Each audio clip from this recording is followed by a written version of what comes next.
Good afternoon class 9 students. আশা করছি তোমরা সবাই ভালো আছো, সুস্থ আছো। আজ থেকে তোমাদের অনলাইন ক্লাস স্টার্ট হচ্ছে এবং এখন আমি তোমাদের লাইফ সায়েন্স বা জীবনবিদ্যা পড়াবো। Okay, so let's start with the nutrition বা পুষ্টি। সবার প্রথমত আমরা দেখে নিই পুষ্টি বা নিউট্রিশন কাকে বলে। এই ব্যাখ্যাটা ভালো করে দেখে নাও। আশা করছি সবার কাছে খাতা খোলাও আছে, চাইলে লিখতে পারো। পুষ্টি হলো এমন একটি প্রক্রিয়া যার দ্বারা জীবেরা পরিবেশ থেকে প্রয়োজনীয় খাদ্যবস্তু আহরণ করে বা গ্রহণ করে এবং সেই খাদ্যবস্তুর প্রথমত পরিপাক করে তার শোষণ হয়, শোষণ ঘটিয়ে আত্তীকরণ ও বহিষ্করণ বা বর্জন করে। এর মাধ্যমে এই জিনিসগুলো হয় কিন্তু দেখো প্রাণীদের দেহে, অথবা এই সব পরিবেশ থেকে প্রয়োজনীয় খাদ্যবস্তু যার দ্বারা সংশ্লেষ ও আত্তীকরণ ইন কেস অফ প্লান্টস উদ্ভিদের দেহে কি করে, সমস্ত দেহে প্রাণীদের এবং উদ্ভিদের দেহে বৃদ্ধি সৃষ্টি করে বা ক্ষয়পূরণে সাহায্য করে ও খাদ্য মধ্যস্থ যেই স্থৈতিক বা স্থিতিশীল শক্তি আছে সেটি ব্যবহারযোগ্য শক্তিতে রূপান্তরিত করে, তাকেই আমরা পুষ্টি বলি। বেসিক্যালি পুষ্টি আমরা খাদ্য থেকে পাই এবং তার দ্বারা আমরা নিজেদের শরীরকে সুস্থ রাখতে যেইভাবে সাহায্য হয় সেটাকে পুষ্টি বলে। এবং সেটি দুই প্রকার আমরা দেখে নিচ্ছি, উদ্ভিদের পুষ্টি একটা প্রকার এবং প্রাণীদেহের পুষ্টি একটা প্রকার। ওকে, বুঝতে পেরেছো? পরের টপিক হলো এই যে উদ্ভিদ পুষ্টি আমরা জানলাম সেটির প্রকারভেদ করো।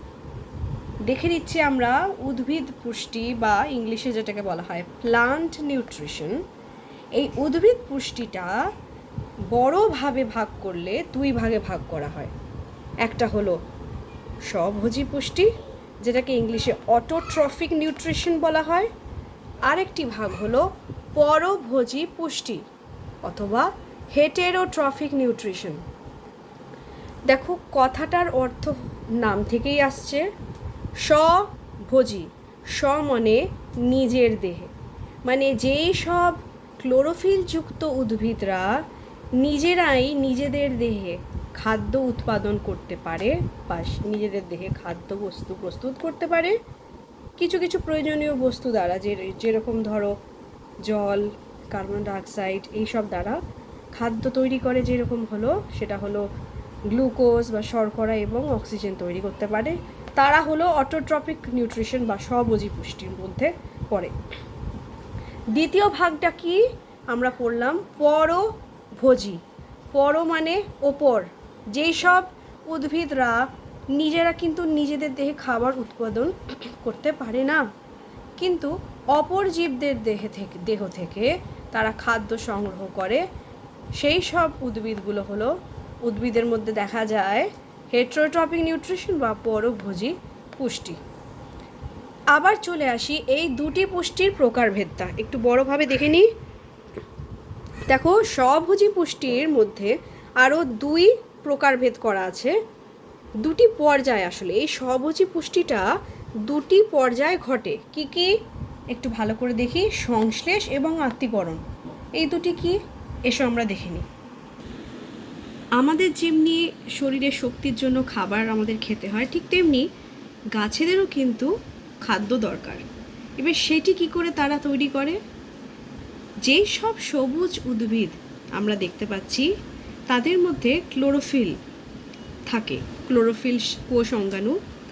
এই ক্লোরোফিলের সাহায্যে এবং বিভিন্ন জল, মিনারেলস, মৌল, নিউট্রিশন যেগুলো মাটি থেকে মূলরা শোষণ করে এবং বায়ু থেকে কার্বন ডাইঅক্সাইড গ্রহণ করে সেই সবুজ উদ্ভিদরা তৈরি করে তার নিজের খাদ্য।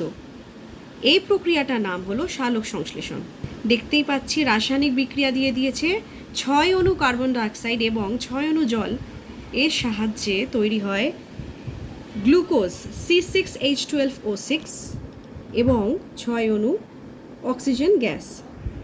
তাহলে এই প্রক্রিয়াটার মধ্যে আমি সংশ্লেষ দেখছি, মানে সালোক সংশ্লেষ।